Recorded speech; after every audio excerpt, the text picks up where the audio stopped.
Meat and Taters Wig Review, just the meat and taters.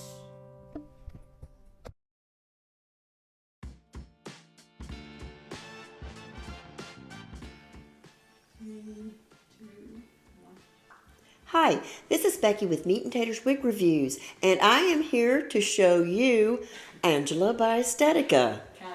Revised. This is originally was in the color 1488RT8. It is now we don't know because it was a little brassy for me.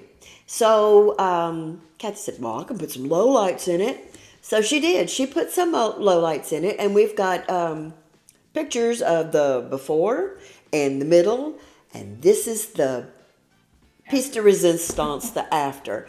So I just left it with her, and I said, well, do your magic. It's still got some little brassy areas there. So she did her magic with her little pins that she got, and no stone is unturned with Kathy. When you leave a wig with her, she trimmed it off some more. Color and cut. Color and cut. I just thought I was getting more lowlights. But anyway, this is what I have. This is how cute it is. Look at this. Cute. Cute.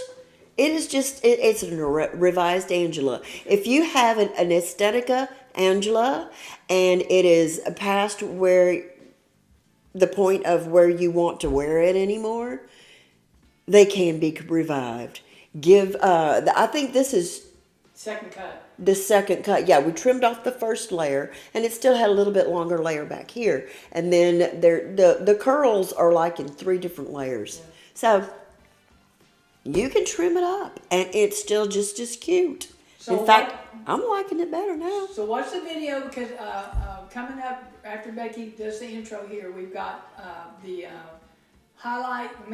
low lights and the haircut, and then the outside color. So you can see. I'm not saying do this, but she did it. I'm just saying I did this. This is what she did to make my Angela a lot more wearable for me. And I love it. Thank you. You're welcome. Thank you. Bye, y'all. Okay, so disclaimer, I'm not saying do this, I'm just saying I did this.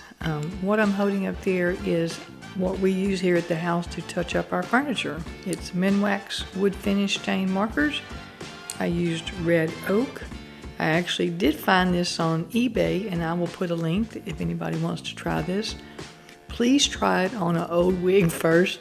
Don't get your really nice expensive one and think you're going to go crazy putting low lights in. Get one that's kind of at the end of its life cycle so you can play.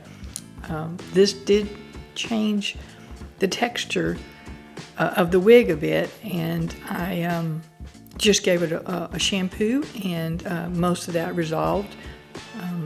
So I don't think it's a real issue. I did see a few online wig reviews where people had used this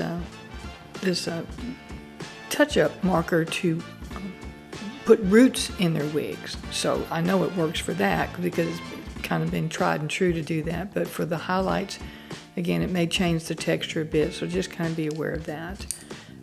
But Becky wasn't wearing this wig anymore. She said, she just wore the dog out of it. She really loved it, and then after a while she decided, well, one, it's kind of getting shaggy, and two, I'm tired of the brassiness of it.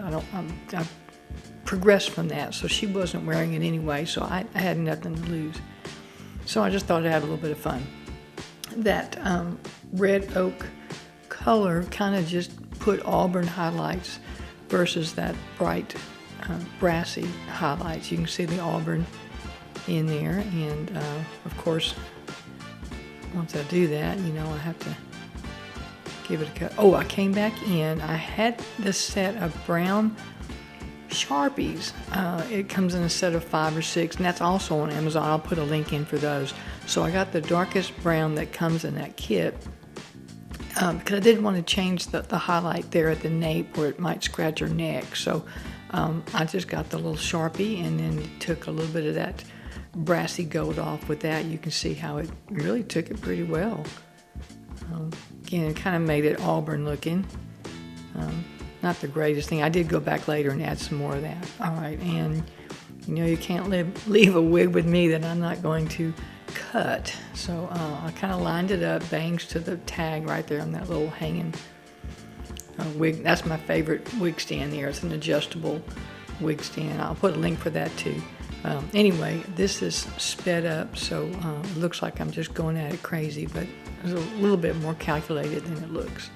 But I gave her a little haircut off the bottom. Again, Beki had wore it so much that it was frayed down there. It's not a heat friendly, but even the traditional synthetics will get a little shaggy from rubbing and stuff, but not as bad as the heat friendly. Anyway, so I gave her, took one more layer off. Angela's got layers and layers of curls, so I took that bottom layer off.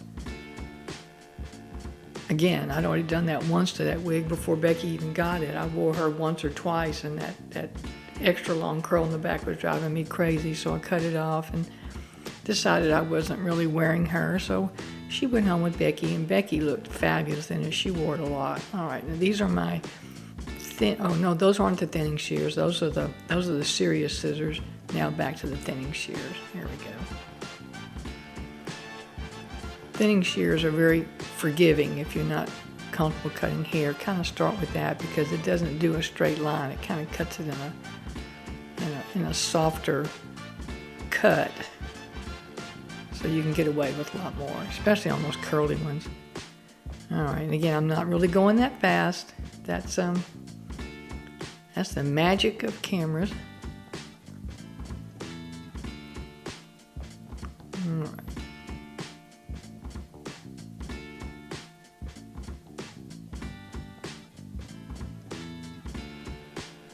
Really, I think Beki will get a few more months wear out of her.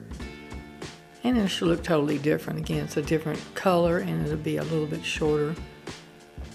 But you can see it's got plenty of length in the back, so she could stand to lose a little bit. Plus, I just have to cut them. I don't know why, it's fun.